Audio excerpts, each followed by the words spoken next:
this is where we're at now. I got the engine mounted, most of the wiring hooked back up. The starter's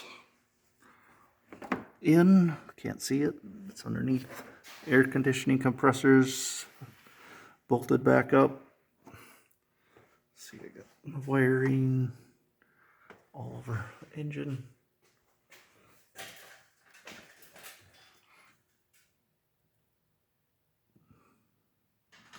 Power steering pump is bolted back up too. The only thing I didn't hook up yet is the exhaust, which unfortunately for me, there's that bellows down there that's split right under that shield. So I don't know what I'm gonna do. I have to fix that first. But all the mounts are in. Still have to put the fans in, hook the transmission lines up. I'm thinking about getting a external cooler so it doesn't run through the radiator, because these transmissions have a tendency to run hot. But here's the starter. There's the AC compressor. And then I got the torque converters bolted up. Can't see it because of the plastic cover.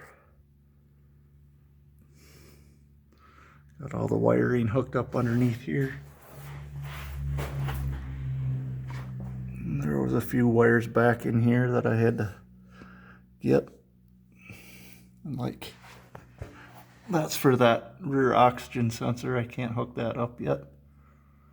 But I did clean it off as best as I could. I still got to tighten them bolts down on that mount.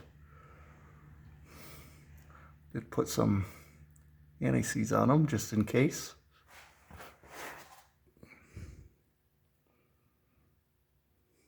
But that's all I got for that right now. Ouch. But yeah, it's actually going fairly well. Fans are back there. I think I got everything.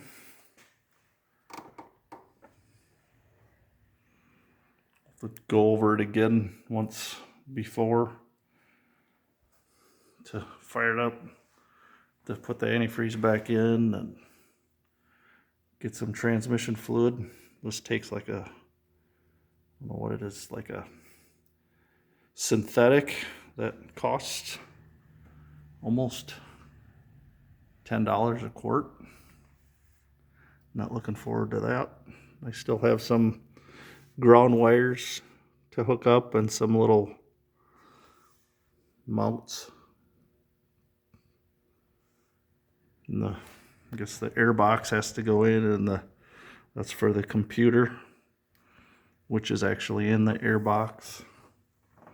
And then I gotta actually remember to put a clip on the shifter cable back there, otherwise that wouldn't be good if that popped off.